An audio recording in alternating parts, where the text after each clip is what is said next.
পরিকল্পিত বনায়ন করে সবুজ বাংলাদেশ গড়ে, এই স্লোগানকে সামনে রেখে খুলনায় চলছে 21 দিনব্যাপী বিভাগীয় বৃক্ষরোপণ অভিযান ও বৃক্ষ মেলা। এর মধ্যে কিন্তু আমরা দাঁড়িয়ে আছি খুলনা সার্কিট হাউসের যে টেনিস গ্রাউন্ড মাঠটি আছে। এবার কিন্তু বৃক্ষ মেলাটি সেই মাঠেই অনুষ্ঠিত হয়েছে। এবারের মেলায় সরকারি বেসরকারি মিলিয়ে মোট 61টি স্টল কিন্তু এই মেলায় অংশগ্রহণ করছেন। আমরা যেমনটি জানছি যে সকাল 9টা থেকে রাত 9টা পর্যন্ত কিন্তু সবার জন্য উন্মুক্ত থাকেন এই মেলা।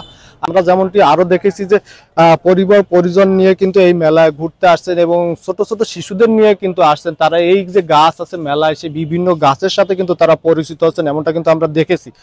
বিশেষ করে যে বাড়ির ছাদ অর্থাৎ বাড়ির ছাদে বা আঙিনায় লাগানোর জন্য যে গাছগুলো, সেগুলো কিন্তু এই মেলাতেই পাওয়া যায়। আর বর্ষার মৌসুমে মূলত বাংলাদেশের এই সময়টা হচ্ছে গাছ লাগানোর উপযুক্ত সময়, আর এই সময়কে কেন্দ্র করে কিন্তু চলে এই যে মেলা। আর সেই মেলাকে কেন্দ্র করে কিন্তু এখানে আমরা দেখতে পাচ্ছি হাজারো প্রজাতির কিন্তু গাছ নিয়ে ব্যবসায়ীরা আসছেন এবং ক্রেতাদের দৃষ্টি আকর্ষণ করছেন। আপনি কি নির্ভুল রোগ নির্ণয় করতে চান? সঠিক চিকিৎসা সেবা পেতে আর দ্বিধা নয়, আজই আসুন সিটিজেন ল্যাবে। ঠিকানা 22 কেডি এভিনিউ, ইসলাম টাওয়ার, ময়লাপোতা মোড়, খুলনা। আমার নাম শুভরাজ। অনেক কিছু গাছ দেখছি, এই যে পেয়ারা গাছ না, দুইবার আছে নাম নাম পেয়ারা গাছ, লেবু গাছ, অনেক কিছু গাছ আছে। পছন্দের গাছ কোনটা? আমার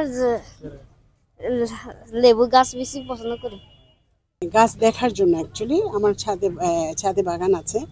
তারপরেও আমি একটু পেয়ারা গাছ ভীষণ পছন্দ করি। আমার বাড়িতে একটা পেয়ারা গাছ আছে, খুবই ভালো পেয়ারা।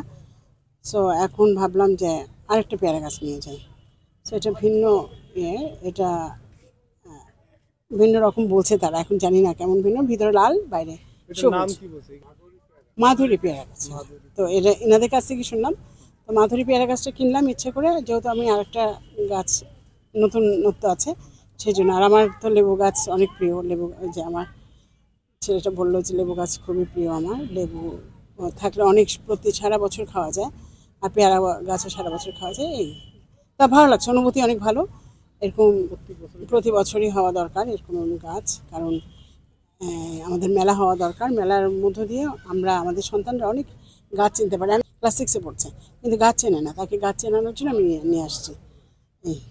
7 তারিখ থেকে শুরু হয়েছে, 27 তারিখে শেষ হবে। ওভারঅল খারাপ না, এবারে ভালো সাড়া, সব দিকেই ভালো সাড়া, মানুষের সমাগম ভালো, ক্রেতাও ভালো। প্রথম দিকে একটু বৃষ্টির প্রকোপ ছিল, কিন্তু তারপরেও ভালো আয়োজন, সব দিকে ভালো আছে।